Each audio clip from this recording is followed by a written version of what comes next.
শয়তান থেকে বাঁচতে হলে, শয়তানের ওয়াসওয়াসা থেকে বাঁচতে হলে 15টা বিষয় তাকে অবশ্যই পালন করতে হবে। যদি করতে পারে তাহলে মোটামুটি ভাবে শয়তানের ওয়াসওয়াসা কুমন্ত্রণা থেকে সে নিজে বাঁচতে পারবে। 1 নাম্বার বিষয় হচ্ছে যে সদা সর্বদাই প্রত্যেকটি মানুষের নিজ জবানে জিকির চালু রাখা। আল্লাহর নাম জবানের মধ্যে চালু রাখা। সেটা ছোট ছোট জিকির হতে পারে, তাসবিহ হতে পারে, বড় বড় জিকির হতে পারে। এক কথায় প্রত্যেকটি মানুষ যখন তার জবানের মধ্যে জিকির চালু রাখবে, আল্লাহ রাব্বুল আলামিন ওই ব্যক্তিকে শয়তানের ওয়াসওয়াসা থেকে নাজাত দান করবেন। সুবহানাল্লাহ।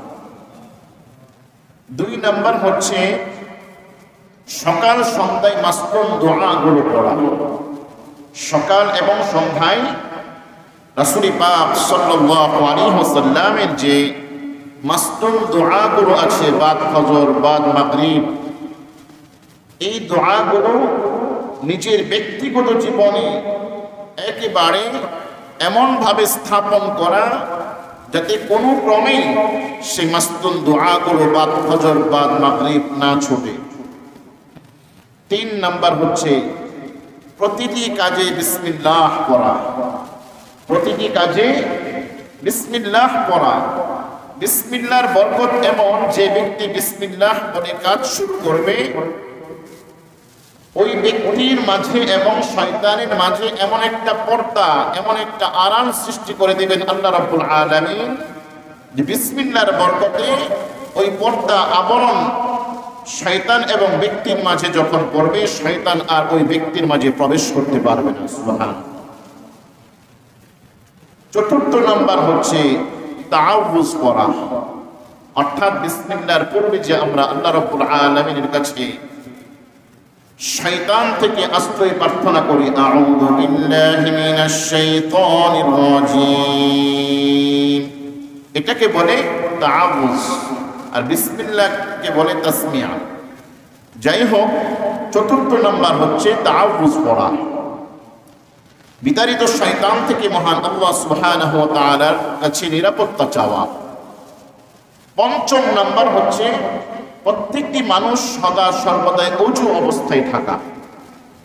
অজু অবস্থায় থাকলে পরে কি হবে? সে পবিত্র হলো। পবিত্র অবস্থায় শয়তান তার কাছে আসতে অনেক কষ্টের ব্যাপার। এজন্য অজু আমরা শুধুমাত্র নামাজের জন্য করব না, যখনই অজু ভেঙে যাবে তখনই অজু করে নেওয়া। অজু সদা সর্বদাই রাখতে পারাটা জান্নাতি মানুষের আলামত। সুবহানাল্লাহ। ঘুমাতে যাব, বাস অজু করব, অজুর সাথে ঘুমাবো, এভাবে সদা সর্বদাই অজু করে নেওয়া। গোসল ফরজ হয়ে থাকলে সাথে সাথে গোসল করা, যদিও সাথে সাথে গোসল না করতে পারাটা অসম্ভব হয়, অন্তত পক্ষে অজু করে নেওয়া। 6 নাম্বার আয়াতুল কুরসির আমল সদা সর্বদাই জারি রাখা। আয়াতুল কুরসির আমল সদা সর্বদাই কি জারি রাখা। বিশেষ করে ঘুমের পূর্বে ওযু করে আয়াতুল কুরসি যখন আমরা পড়ব, সারা রাত মহান আল্লাহ সুবহানাহু ওয়া তাআলার নির্দিষ্ট ফেরেশতারা ওই ব্যক্তিকে পাহারা দান করবে। সুবহানাল্লাহ। মুহতারাম হাজিরিন, 7 নাম্বার হচ্ছে সূরাতুল বাকারা বাড়িতে, ঘরের মধ্যে, কামরার মধ্যে তেলাওয়াত জারি রাখা। শয়তানের ওয়াসওয়াসা থেকে বাঁচতে হলে সূরাতুল বাকারার তেলাওয়াত জারি রাখা। না পারলে অন্তত পক্ষে মোবাইলের মাধ্যমে সূরাতুল বাকারার তেলাওয়াত চালু রাখা। 8 নাম্বার হচ্ছে সূরাতুল ফালাক এবং নাস সকাল সন্ধ্যায় পড়া। হাদিসের মধ্যে আছে, যে ব্যক্তি সূরা ইখলাস 3 বার, সূরা ফালাক 3 বার, সূরাতুন নাস 3 বার পড়ে, বাদ ফজর হাতের মধ্যে ফু দিয়ে 3 বার শরীরকে মুছে দেয়, সন্ধ্যা পর্যন্ত এই 3টি সূরার ওসিলায় আল্লাহ রাব্বুল আলামিন তাকে নিরাপত্তা দান করেন। সুবহানাল্লাহ। আবার যখন বাদ মাগরিব সন্ধ্যার পর এই 3টি সূরা 3বার করে পড়ে আবার সে তার শরীরকে মুছে দেয়। ফজর পর্যন্ত এই 3টি সূরার উসিলায় আল্লাহ রাব্বুল আলামিন তাকে ফেরেশতা দ্বারা নিরাপত্তা দান করেন। শয়তান তার ধারে কাছেও আসতে পারবে না। মুহতারাম হাজিরিন, এই দুটি সূরাকে বলা হয় মুআওয়াযাতাইন, অর্থাৎ নিরাপত্তা দানকারী দুটি সূরা, আশ্রয় দানকারী। কার কাছে আশ্রয়? আল্লাহ রাব্বুল আলামিনের কাছে আশ্রয় দান করবে। কার থেকে? বিতাড়িত শয়তান থেকে। মুহতারাম হাজিরিন, 9 নম্বর বিষয় হচ্ছে সমস্ত জায়গা থেকে ছবি, মূর্তি ইত্যাদি উঠিয়ে রাখা।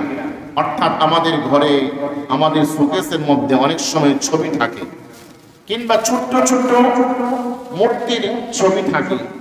এগুলো হচ্ছে শয়তানের সরঞ্জাম, এগুলো রাখা যাবে না। এগুলো রাখলে পরে কোনো ফেরেশতা সেখানে ঢোকে না, রহমতের ফেরেশতারা, বরং আযাবের ফেরেশতারা ঢোকে এবং শয়তান সেখানে ঢোকার জন্য তার রাস্তা প্রশস্ত হয়ে যায়। কারণ শয়তান এগুলো দেখতে পরে খুশি হয়। এজন্য আমাদের ঘরের মধ্যে, আমাদের বাড়ির মধ্যে, কামরার মধ্যে কোথাও কোনো ব্যক্তির ছবি রাখবো না, এবং আমাদের ঘরের মধ্যে কোনো মূর্তি রাখবো না। স্কুলের ব্যাগের মধ্যে দেখা যায় অনেক মূর্তির ছবি। ব্যাগ কেনার ক্ষেত্রেও আমরা অবশ্যই সতর্কতা অবলম্বন করব। এভাবে আমাদের বিভিন্ন পণ্যের মধ্যে ছবি পাওয়া যায়, বিশেষ করে কসমেটিক্স জাতীয় এই জাতীয় পণ্যের উপরে ছবি পাওয়া যায়, নর্তকীদের ছবি। যদি কিনা হয়, সেই পণ্যটা আমি নির্দিষ্ট জায়গায় রেখে দেব কোনো পাত্রের মধ্যে, এবং সেই প্যাকেটটা ডাস্টবিনের মধ্যে ফেলে দেব। আল্লাহ তৌফিক দান করুন। মুহতারাম হাজিরিন, এভাবে 10 নম্বর হচ্ছে হাই ওঠার সময় একজন ব্যক্তির হাই ওঠে, অর্থাৎ হাই ওঠে কোত্থেকে? শয়তানের কাছ থেকে। হাই ওঠার সময় আমরা দোয়া করব, লা হাওলা ওয়ালা কুওয়াতা ইল্লা বিল্লাহ। এটা পড়লে শয়তান ভেগে যাবে, সেই স্থান থেকে, সেই ব্যক্তি থেকে শয়তান ভেগে যাবে। এবং হাই ওঠার সময় হাত আমরা ব্যবহার করব। হাত, বাম হাত উল্টো দিয়ে আমরা মুখের মধ্যে ধরব, কারণ মুখ যদি চেপে না ধরা হয়, শয়তান মুখের মধ্যে প্রস্রাব করে। এজন্য হাই ওঠার সময় আমরা হাত ব্যবহার করব এবং সাথে সাথে দোয়া করব, লা হাওলা ওয়ালা কুওয়াতা ইল্লা বিল্লাহ। মুহতারাম হাজিরিন, এভাবে ওযুর সময় নাকের ভিতরে পানি প্রবেশ করাবো, কারণ শয়তান নাক দিয়ে ভিতরে প্রবেশ করে। একজন মানুষকে ওয়াসওয়াসা দেওয়ার জন্য শয়তান নাকের ছিদ্র দিয়ে প্রবেশ করে। এজন্য বেশির থেকে বেশি প্রাণী নাকের ছিদ্রের মধ্যে প্রবেশ করানোর চেষ্টা করব, যাতে করে শয়তান ওযুর বরকতে, পানির বরকতে ভেগে যায়। সম্মানিত হাজিরিন, 12 নম্বর হচ্ছে টয়লেটে যাওয়ার সময় আমরা অবশ্যই শরীর ঢেকে যাব, মাথা ঢেকে যাব, দোয়া করব, বাম পায়ে প্রবেশ করব। যত দ্রুত টয়লেট থেকে, বাথরুম থেকে আমার নির্দিষ্ট কাজ সেরে সেখান থেকে বেরিয়ে আসব, কারণ টয়লেট হচ্ছে শয়তান থাকার জায়গা। যত আপনি সেখানে অবস্থান করবেন, শয়তান আপনাকে ছলে বলে কৌশলী খারাপ কাজের দিকে ওয়াসওয়াসা দেবে। এজন্য টয়লেট সর্বত জরুরত ছেড়ে দ্রুত টয়লেট, বাথরুম থেকে আমরা বেরিয়ে যাব। এভাবে 13 নম্বর হচ্ছে ফজরের নামাজের ইহতিমাম করা। প্রত্যেকে আমরা ফজরের নামাজের গুরুত্ব দেওয়া।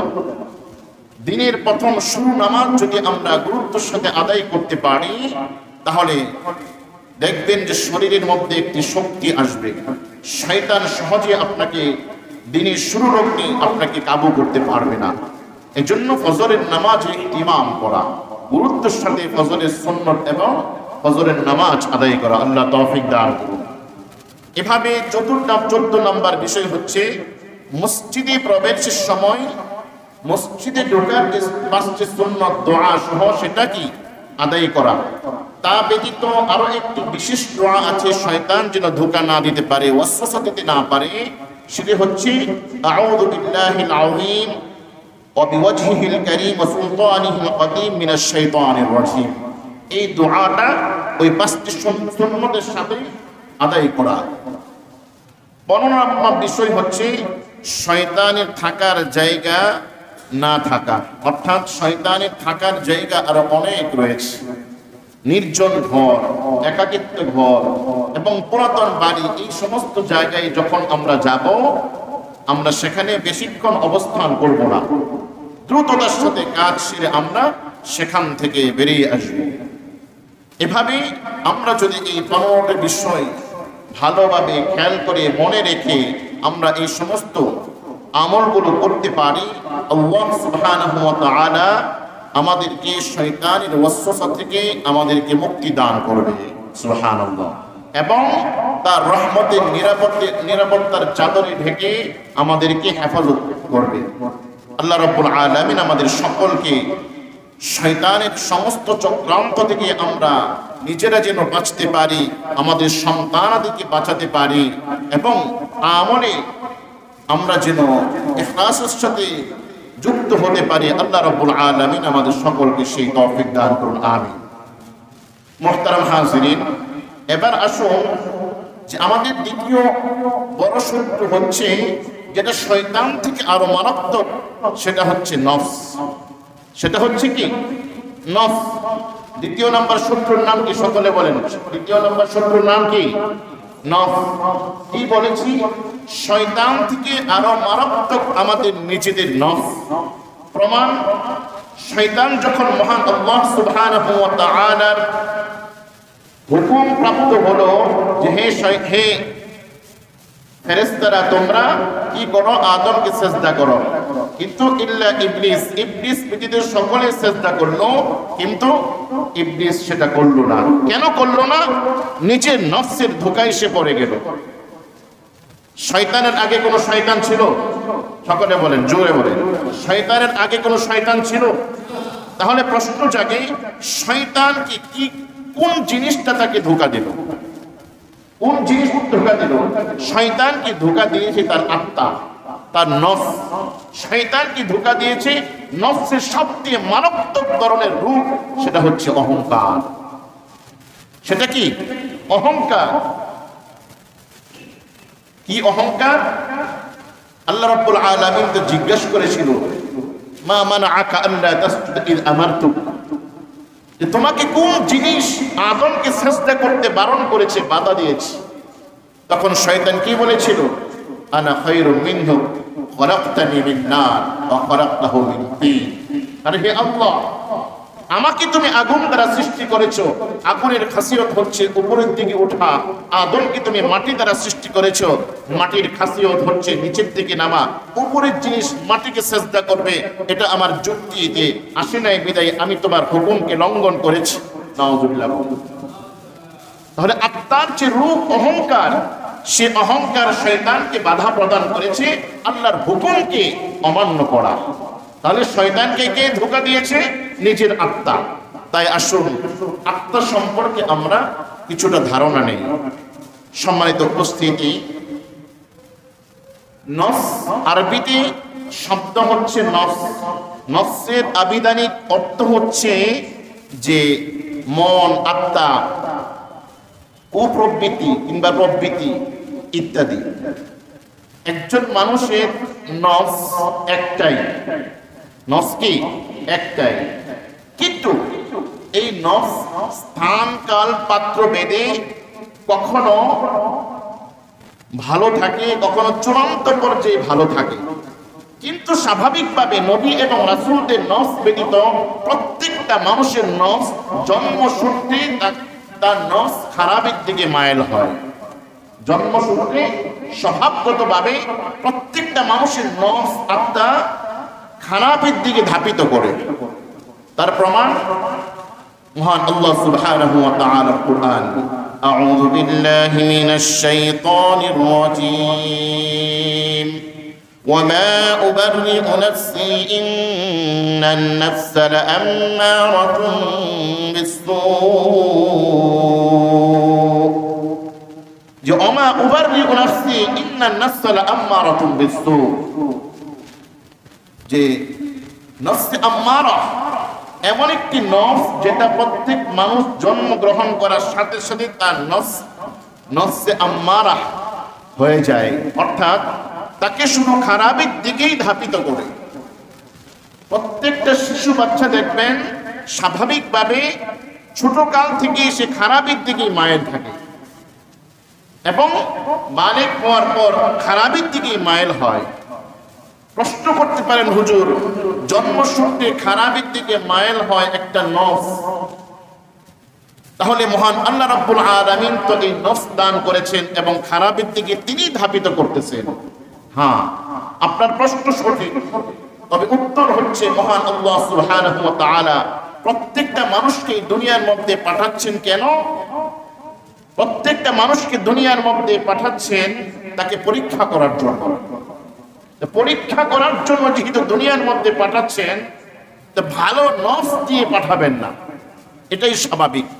তাকে খারাপ একটা নফস, যে নফস তাকে শয়তানের দিকে ধাপিত করে, যে নফস তাকে নামাজ না পড়ার দিকে ধাপিত করে, যে নফস তাকে শরাবের দিকে ধাপিত করে, যে নফস জুয়ার দিকে ধাপিত করে, যে নফস হারাম কাজের দিকে ধাপিত করে, এমন একটা নফস আল্লাহ রাব্বুল আলামিন প্রত্যেকটা মানুষকে দান করেছেন এবং এই কারণেই ওই মানুষটাকে খারাপের দিকে ধাপিত করে। তবে ওই মানুষ যখন জ্ঞান অর্জন করবে যে আমাকে আল্লাহ রাব্বুল আলামিন সৃষ্টি করেছেন ইবাদতের জন্য, আমাকে ইবাদত করতে হবে, আল্লাহর ইবাদত করতে হবে, বিশ্বনবী রাসূলুল্লাহ সাল্লাল্লাহু আলাইহি ওয়াসাল্লামের সুন্নাহ মোতাবেক আমাকে চলতে হবে। জ্ঞান খাটিয়ে নফসের উপর পাথর চাপা দিয়ে নিজে মুজাহিদ হয়ে যখন নফসের সমস্ত চাহাতকে পিছনে ফেলে একমাত্র তার জ্ঞান অর্জনের মাধ্যমে আল্লাহ রাব্বুল আলামিনের হুকুমকে রাসূলের তরিকায় বাস্তবায়ন করতে করতে এক পর্যায়ে যখন সামনে অগ্রসর হয়, তখন ওই ব্যক্তির নফসে আম্মারা থাকে না, ওই ব্যক্তির নফসে লাওয়ামাতে পরিণত হয়। সুবহানাল্লাহ। কারণ নফস তিন প্রকার, প্রধানত নফস তিন প্রকার, নফস অনেক প্রকার আছে, কিন্তু প্রধানত নফস আল্লাহ রাব্বুল আলামিন তিন ধরনের আলোচনা করেছেন কোরআনের মধ্যে। এক, নফসে আম্মারা, যেটা প্রত্যেকটা মানুষকে জন্ম শক্তি দান করা হয়। দুই নাম্বার হচ্ছে নফসে লাওয়ামা। নফসে লাওয়ামা, নফসে লাওয়ামা হচ্ছে যে এমন নফস, যে নফসটা কি করে, যে ওই মানুষটাকে অনুশোচনাকারী বানায়, অর্থাৎ এমন আত্মা যেটা অনুশোচনাকারী হিসাবে কি ওই ব্যক্তিকে কি জানান দেয় যে তুমি এই অপরাধটা করেছো।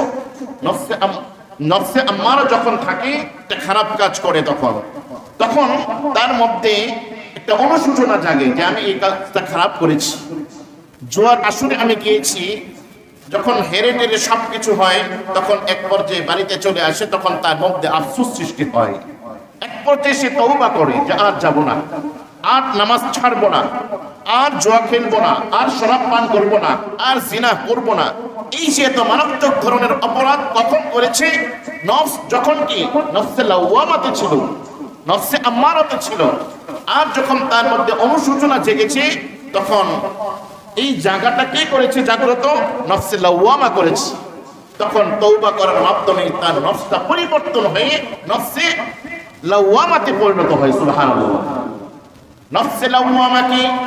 হযরত হাসান বসরি রাহমাতুল্লাহি আলাইহি বলেন, একজন মানুষের নফস যখন নফসে আম্মারা থাকে, সে গুনাহ করে, আল্লাহর হুকুমকে অমান্য করে, নবী রাসূল সাল্লাল্লাহু আলাইহি ওয়াসাল্লামের হুকুমকে অমান্য করে, তখন তার মধ্যে অনুশোচনা জাগে।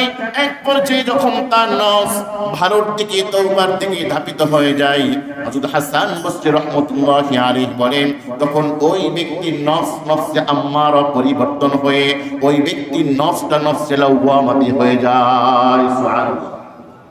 আর নফসে লাওয়ামাটা হচ্ছে প্রত্যেকটা মুমিন মুসলমানের নফস, প্রত্যেক মুসলমানের নফস।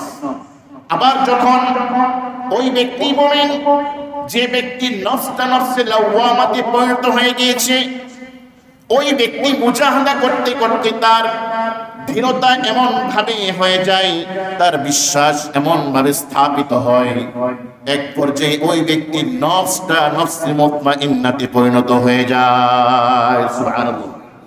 নফসে মুতমাইন্না এমন নফস, যে নফসটা আমাদের নবী বিশ্ব নবী জনাবি মুহাম্মদুর রাসূলুল্লাহ সাল্লাল্লাহু আলাইহি ওয়াসাল্লামকে আল্লাহ রাব্বুল আলামিন জন্মশক্তি দান করেছেন এবং অন্যান্য নবী এবং রাসূলদেরকে, এবং এমন কিছু মুমিন মুজাহিদ এবং সাহাবায়ে কেরামকে আল্লাহ রাব্বুল আলামিন নফসে মুতমাইন্না দান করেছেন, যে নফসে মুতমাইন্না বলা হয় প্রশান্ত আত্মা।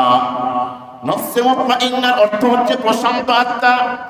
এই নফস যে ব্যক্তি হাসিল করতে পারে, এই অবস্থায় যখন ওই ব্যক্তির মৃত্যু হয়, আল্লাহ রাব্বুল আলামিন ওই নফসে মুতমাইন্না ব্যক্তি সম্পর্কে আল্লাহ রাব্বুল আলামিন ডাক দিয়ে বলতেছেন, ইয়া আইয়াতুহান নাফসুল মুতমাইন্না ইরজিই ইলা রাব্বিকি রাদিয়াতাম মারদিয়াহ ফাদখুলি ফি ইবাদি ওয়াদখুলি জান্নাতি। আল্লাহ বলতেছেন নফসে মুতমাইন্না ব্যক্তিদেরকে, ইয়া আইয়াতুহান নাফসুল মুতমাইন্না, হে প্রশান্ত আত্মাওয়ালা ব্যক্তি, ইরজিই ইলা রাব্বিকি, ইরজিই ইলা রাব্বিকি, তুমি ফিরে আসো তোমার প্রতিপালকের দিকে। রাদিয়াতাম মারদিয়াহ, অর্থাৎ আনন্দ চিত্তে তুমি ফিরে আসো। তুমি দুনিয়ায় এতদিন ছিলে, গুনাহ করেছো, আবার মুমিন হয়েছো, মুমিন থেকে তুমি প্রশান্ত আত্মা, চূড়ান্ত পর্যায়ে নফস, এখন তোমার গুনাহ বলতে কিছু নাই। এখন তোমার আত্মাকে আমি মালাকুল মাউত এর মাধ্যমে তোমার আত্মাকে যখন আমি নিয়ে নেব, তুমি তোমার টেনশন করার কোনো কারণ নাই, তুমি তোমার প্রতিপালকের দিকে ফিরে আসো। কিভাবে ফিরে আসো? রাদিয়াতাম মারদিয়াহ, আনন্দ চিত্তে তুমি ফিরে আসো। নফসে মুতমাইন্না ব্যক্তির মৃত্যুটা কেমন হবে? তার যখন হায়াতে জিন্দেগি শেষ হয়ে যাবে, তখন আল্লাহ রাব্বুল আলামিন তার কাছে জান্নাতি ফেরেশতাদেরকে পাঠাবেন, আর তার সামনে জান্নাতকে তুলে ধরবেন, আর জান্নাত দেখতে দেখতে সে হাসতে হাসতে কালিমা পড়তে পড়তে সে আল্লাহ রাব্বুল আলামিনের যে খাস বান্দা পূর্বে চলে গিয়েছে তাদের সঙ্গে সে যুক্ত হয়ে জান্নাতে প্রবেশ করবে। সুবহানাল্লাহ। ইরজিই ইলা রাব্বিকি রাদিয়াতাম মারদিয়াহ, আল্লাহ বলতেছেন। আর কি বলতেছেন? ফাদখুলি ফি ইবাদি, আরে টেনশন করার কোনো কারণ নাই। তুমি তোমার নফসের উপর মুজাহিদা করেছো, তুমি তোমার গুনাহ মুক্ত জীবন করেছো, এখন তুমি হায়াতে জিন্দেগি দুনিয়ার মধ্যে শেষ, এখন তুমি পরকালের মধ্যে তুমি চলে আসো। এখন তুমি ফাদখুলি ফি ইবাদি, আমার যে নেক বান্দা রয়েছে তাদের অন্তর্ভুক্ত হয়ে যাও, আর তাদের স্থান, তাদের ঠিকানা হচ্ছে অদখুলি জান্নাতি, আমার জান্নাত। সুবহানাল্লাহ। এজন্য মুহতারাম হাজিরিন, আমরা যেহেতু মহান আল্লাহ সুবহানাহু ওয়া তাআলার বান্দা, আমাদেরকে জন্মসূত্রে আমাদেরকে কি নফস দিয়েছেন? নফসে আম্মারা, খারাপ নফস, যে নফস আমাদেরকে ধাপিত করে খারাপের দিকে। এখন আমরা বুঝি যে মহান আল্লাহ রাব্বুল আলামিনের সমস্ত আহকাম বিধানগুলো আমাদেরকে পালন করতে হবে, না পালন করলে আমাদেরকে পানিশমেন্ট দুনিয়ার মধ্যেও আছে এবং কবরের মধ্যেও আছে, এবং জাহান্নাম আমাদের জন্য অপেক্ষা করবে। এখন আমাদেরকে মুজাহাদা করতে হবে। কি মুজাহাদা? নফস আমাদেরকে ধোঁকা দিবে। কি ধোঁকা দিবে? নামাজ পড়ার দরকার নাই, আমাদেরকে কি করতে হবে? নামাজ পড়তে হবে। নফস আমাদেরকে ধোঁকা দিবে যে তুমি শরাবখানায় চলে যাও, মদ পান করো।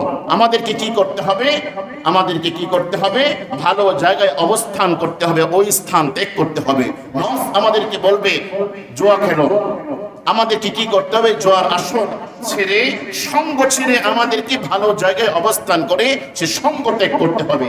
এভাবে প্রত্যেকটি ভালো কাজ আমাদেরকে এমন ভাবে ইস্তিকামাতের সাথে ধরতে হবে যে নফস আমার পরিবর্তন হয়ে নফসে আম্মারা পরিবর্তন হয়ে নফসে লাওয়ামাতে পরিণত হয়। আর এক পর্যায়ে নফসে লাওয়ামা পরিবর্তন হতে হতে এক পর্যায়ে আমার নফস, নবী রাসূলদের যে নফসে মুতমাইন্না, সে নফসে যেন পরিবর্তন হয়ে আমি আপনি যেন ইহুদকাল আমরা শেষ করে আমরা নফসে মুতমাইন্না নিয়ে কবরে যেতে পারি। তাহলে আমাদের জন্য কি জান্নাত অপেক্ষা করতেছে।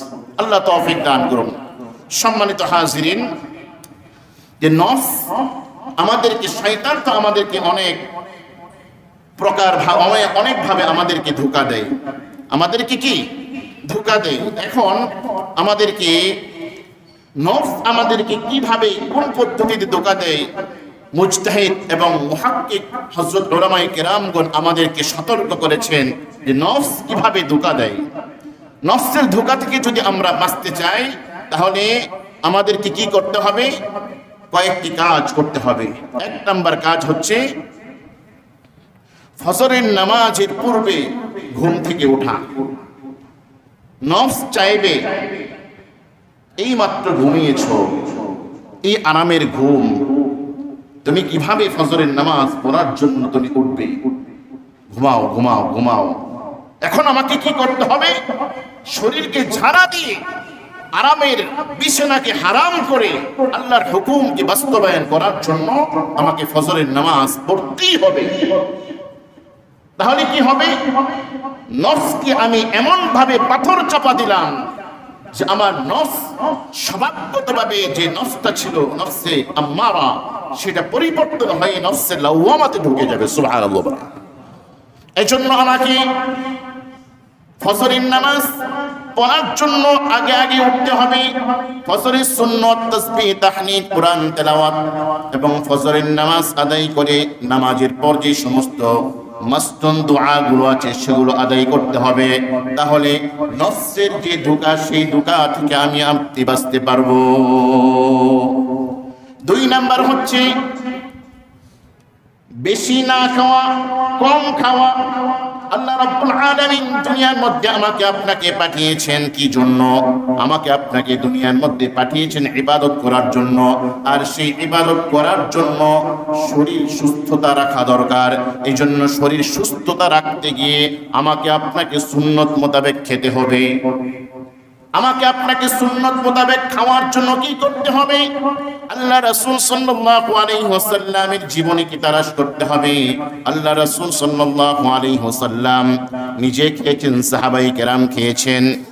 সাহাবায়ে কেরাম কি পদ্ধতিতে খেয়েছেন? আল্লাহ রাসূল সাল্লাল্লাহু আলাইহি ওয়াসাল্লামের কাছ থেকে কিভাবে খাবার শিখেছেন? আল্লাহ রাসূল পেটকে 3 ভাগ করেছেন, 1 ভাগ খাবার, দ্বিতীয় ভাগ পানি, তৃতীয় ভাগ খালি।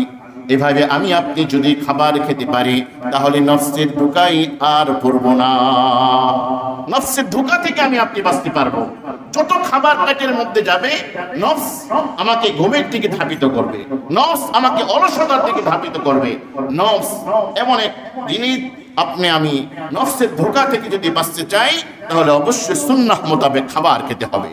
মুহতারাম হাজিরিন, 3 নাম্বার হচ্ছে অপ্রয়োজনীয় কথা বলা থেকে নিজেকে বাঁচাতে হবে। অপ্রয়োজনীয় কথা থেকে আমাকে আপনাকে বাঁচতে হবে। অপ্রয়োজনীয়, যেটা কোনো প্রয়োজনই নাই, কথা বেশি বলবেন তো ঝগড়া, ফাসাদ ইত্যাদি সৃষ্টি হবে। মান সাকাতা ফানাজা, যে ব্যক্তি চুপ থাকে সে কি হয়? নাজাত প্রাপ্ত হয়। যে ব্যক্তি সমস্ত ফিতনা থেকে নিজেকে কি করে বাঁচাতে পারে। দুনিয়ার মধ্যে অনেক মানুষ আছে, তার মধ্যে বুবা এক শ্রেণীর মানুষ, ঠিক কিনা ভাইরা? জোরে বলুন ঠিক কিনা? বুবার কোন শত্রু আছে? দেখেন সবচেয়ে কম শত্রু হচ্ছে বুবা মানুষের। কারণ ঝগড়া সৃষ্টি হয় কিসের মাধ্যমে? ঝগড়া সৃষ্টি হয় কথার মাধ্যমে। এজন্য এই কথা এমন এক জিনিস যেটা আল্লাহ ওয়ালা বানিয়ে দেয়, আবার শয়তান ওয়ালা বানিয়ে দেয়। এজন্য আমি আপনি আমরা সকলেই অপ্রয়োজনীয় কোনো কথা বলবো না। যেটা প্রয়োজন সেটাই বলবো। অপ্রয়োজনে চায়ের স্টোরে বসে 1 কাপ চা খেতে লাগে 5 মিনিট, সেখানে বসে থাকলেন আধা ঘন্টা 1 ঘন্টা, যত রকম খারাপ আছে সব আপনি ঢেলে দিলেন কিংবা শুনলেন। এজন্য অপ্রয়োজনীয় কথা না বলা। নফসের ধোঁকা থেকে বাঁচতে হলে এই কাজ আমাকে আপনাকে করতে হবে। এভাবে সকাল সন্ধ্যার জিকির করতে হবে। সুন্নাহ যে জিকির আছে বাদাল ফজর বাদাল মাগরিব, আমাকে আপনাকে আদায় করতে হবে যদি নফসের ধোঁকা থেকে আমি আপনি বাঁচতে চাই। এভাবে ইশরাক করা, ফজরের নামাজের পর সূর্য যখন উদিত হয় ঠিক 10, 12, 15 মিনিট পর 2 রাকাত ইশরাক নামাজ আছে। এভাবে যদি আমি আপনি পড়ি তাহলে একটা কবুল উমরার সওয়াব পেয়ে যাব। সুবহানাল্লাহ। এজন্য ইশরাক নামাজ পড়া, নফসের ধোঁকা থেকে বাঁচতে পারবো।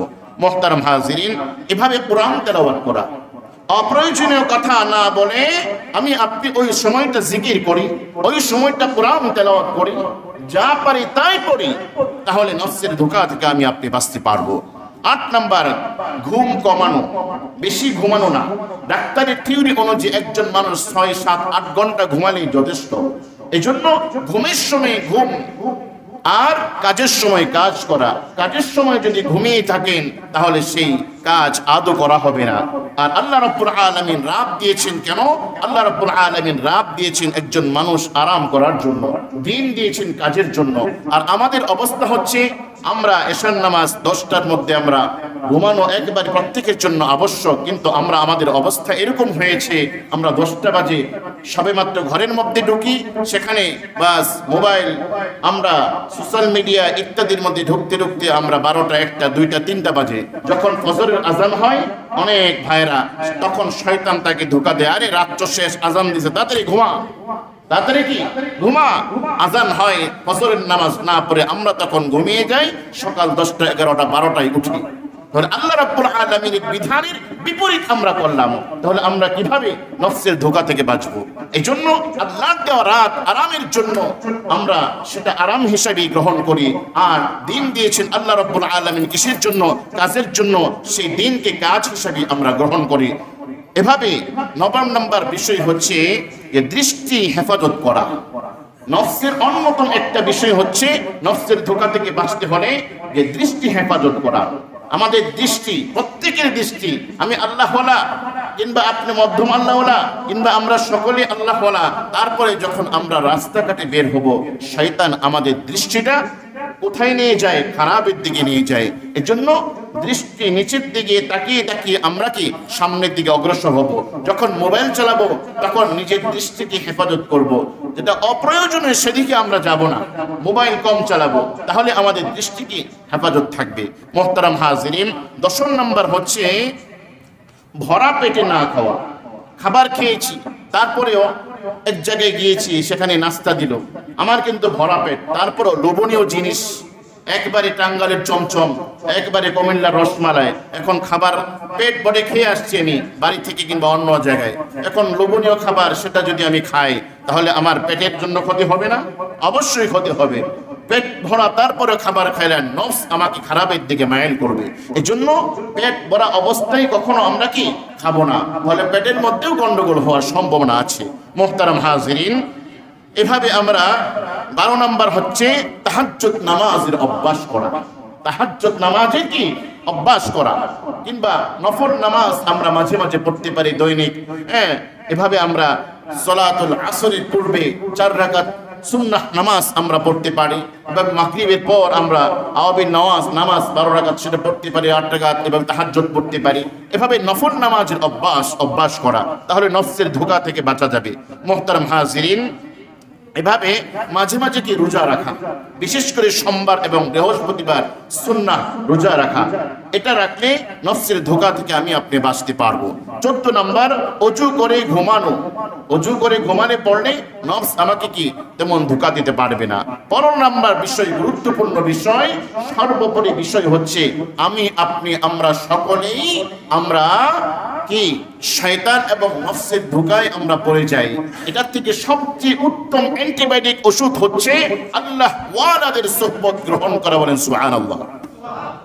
আমি আপনি নফসের ধোঁকা থেকে কোন পদ্ধতিতে বাঁচবো আমাদের মনে থাকে না। এটার জন্য আমাকে কি করতে হবে? আল্লাহ ওয়ালাদের সুহবত গ্রহণ করতে হবে। হক্কানি উলামায়ে কেরামের সাথে নিজের জীবন বৃত্তান্ত পেশ করতে হবে। হুজুর, এই সময় আমার এই কাজ, কিন্তু আমি এটা করি। অর্থাৎ আমরা যখন ডাক্তারের কাছে যাই, আমার আপনার রোগ সমস্ত কিছু ডিটেলস সেখানে আমি বর্ণনা করি। কোন রকম লুকোচুরি সেখানে করি না, বয়স সম্পর্কে লুকোচুরি করি না। জানি ডাক্তারের কাছে যদি আমার বয়স লুকাই কিংবা রোগ লুকাই, তাহলে আমার শারীরিক রোগ থেকে আমি আপনি বাঁচতে পারবো না। কিন্তু আমাদের শারীরিক রোগ থেকে আরো কোটি কোটি গুণ বেশি নফসের রোগ, শয়তানি রোগ। এই রোগ থেকে যদি আমরা বাঁচতে না পারি, তাহলে আমাকে মৃত্যুর সময় শয়তান আমাকে ধোঁকা দেবে, কবরের মধ্যে আমাকে গ্রেফতার করা হবে, হাসরের ময়দানে আমাকে বিপদের সম্মুখীন হতে হবে, এক পর্যায়ে জাহান্নামে আল্লাহ না করুন যেতে হবে। তাহলে আমার চিরস্থায়ী শান্তির জন্য আমি আপনি কি করব? নিজের জীবনকে আল্লাহ ওয়ালা যারা হক্কানি উলামায়ে কেরাম তাদের সাথে মাঝে মাঝে দেখা করে নিজের জীবন বৃত্তান্ত পেশ করব। হুজুর, আমি আমার জীবনকে সুন্দর করে আমি কি করতে চাই, কাটাতে চাই, আমার এই রূপ এই বদ অভ্যাস আমি কিভাবে বাঁচতে পারি। দেখবেন যে ওই মহান আল্লাহ ওয়ালা আপনাকে এমন কিছু জিকির দিবেন, ওই জিকির হচ্ছে অ্যান্টিবায়োটিক ট্যাবলেট। ডাক্তার দেয় স্কয়ার কিংবা অন্য কোনো কোম্পানির ট্যাবলেট যারা শারীরিক মুক্তির জন্য, আর ওই আল্লাহ ওয়ালা আপনাকে দিবে অ্যান্টিবায়োটিক জিকির, যেটা আপনার খারাপ অভ্যাস সেটাকে পরিত্যাগ করে আপনি নিজেও একসময় আল্লাহ ওয়ালা হয়ে যাবেন। তাই আসুন আমরা আমাদের নফসকে পূর্ণ পবিত্র করার জন্য আমাদের নফস স্বভাবগতভাবে নফসে আম্মারা, তারপরে মুজাহাদা করে আমরা কি করেছি, নফসে লাওয়ামাতে পরিণত করেছি।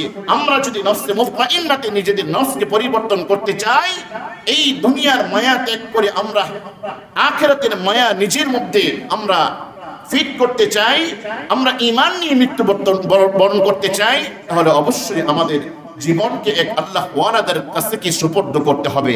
আল্লাহ সুবহানাহু ওয়া তাআলা আমাকে আপনাকে আমাদের সকলকে আমরা যেন আল্লাহ ওয়ালা হয়ে মৃত্যুবরণ করতে পারি এবং সকল প্রকার নফসের খারাপি থেকে আমাদের জীবনকে সুন্দর করতে পারি, নিরাপত্তা দান করতে পারি এবং শয়তানের সমস্ত ওয়াসওয়াসা থেকে আমরা নিজেদেরকে মুক্ত রাখতে পারি। আল্লাহ রাব্বুল আলামিন আমাদের সকলকে সেই তৌফিক দান করুন। আমিন সুম্মা আমিন ওয়া আখিরু দাওয়ানা আনিল হামদুলিল্লাহি রাব্বিল আলামিন।